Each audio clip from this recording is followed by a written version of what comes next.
Welcome back to The Explainer. Today we're diving straight into a mesmerizing mystery.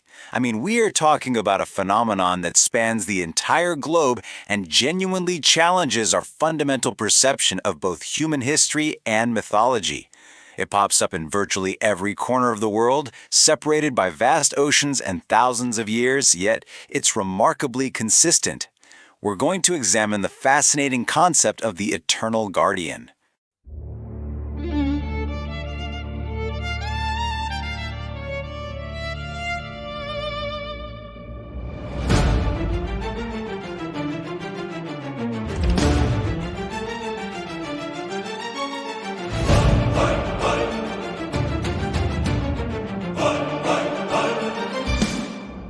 And I want to start with this really profound idea. Every culture has a giant who protects the wild places. We're kicking things off with this archetype because literally across every continent, from the massive vegetation and forest gods of ancient Africa to ancient Sumerian texts, our ancestors consistently spoke of huge, elusive protectors of the wild. And guys, these weren't just mindless beasts. According to the source text we'll be digging into, these entities were widely understood as sentinels of the natural world. From deep, impenetrable jungles to the highest icy peaks, humanity has seemingly always shared this collective memory of something massive just watching us from beyond the tree line.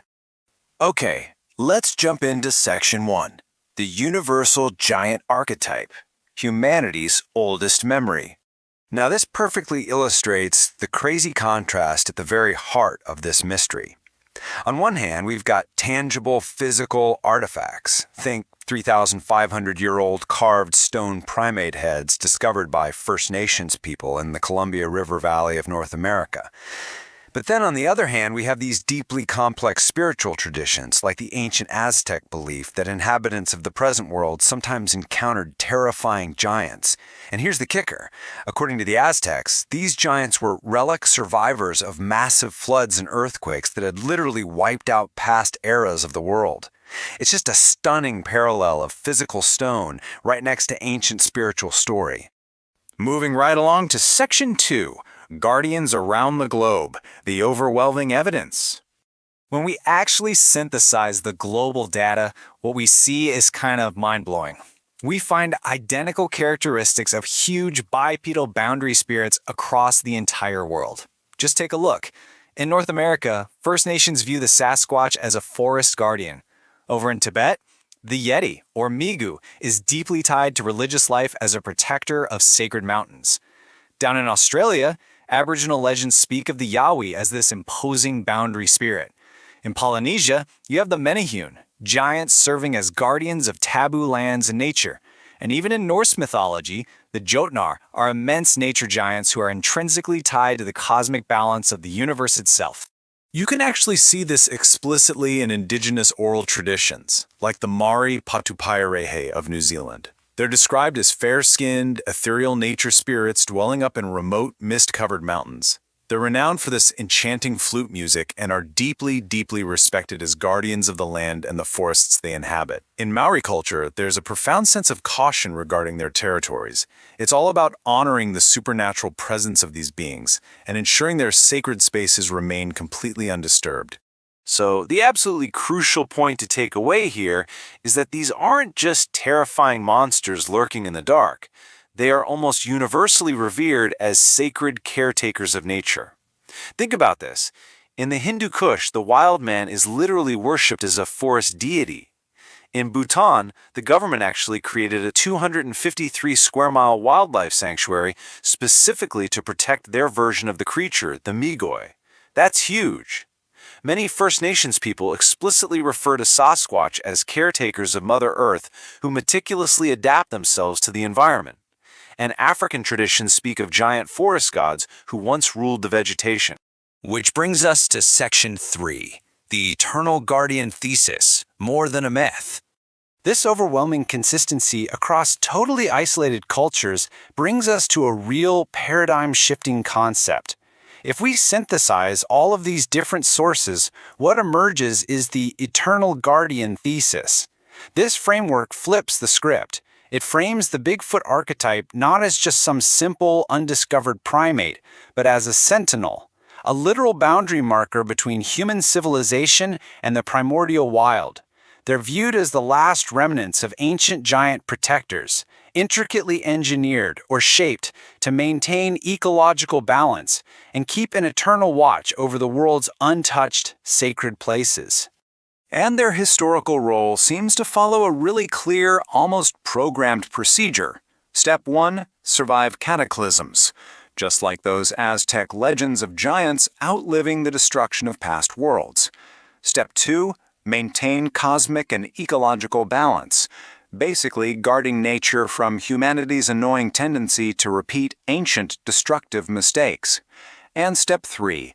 Actively emerge only when the natural world is under severe threat, or when boundaries are just carelessly crossed by us humans. But just as we think we have a handle on them as earthly hominids, we've got to ask a question that kind of pulls the rug right out from under us.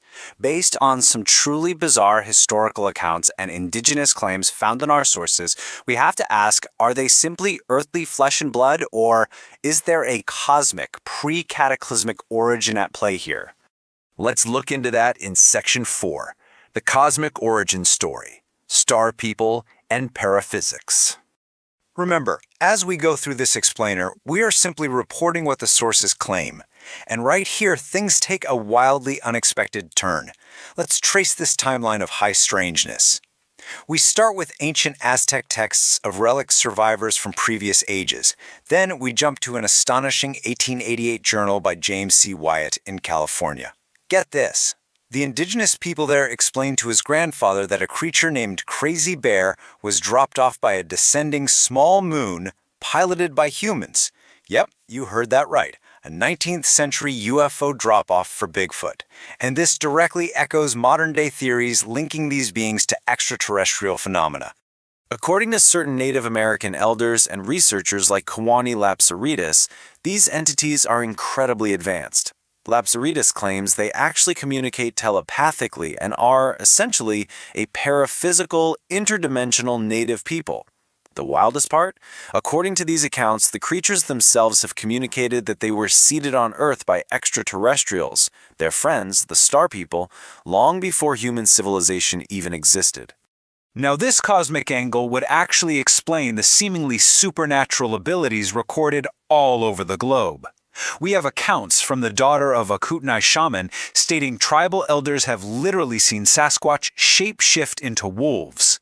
In North Dakota, a rancher reported a heavy-breathing creature that seemed completely invisible, which, by the way, is a trait also attributed to the Bhutanese migoy. Speaking of the migoy, they're also said to walk backwards to fool trackers, a detail perfectly mirrored in Australian Yahwi lore. And as we saw just a minute ago, the Maori Patupaerehe are said to literally glow in the dark. It's absolutely fascinating. All right, Section 5, the final watchful question, the Guardian's return.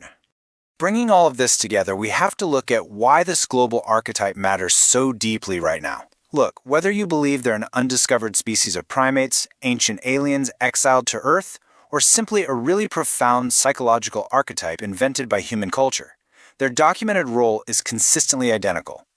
Across every continent, they act as the ultimate boundary spirits.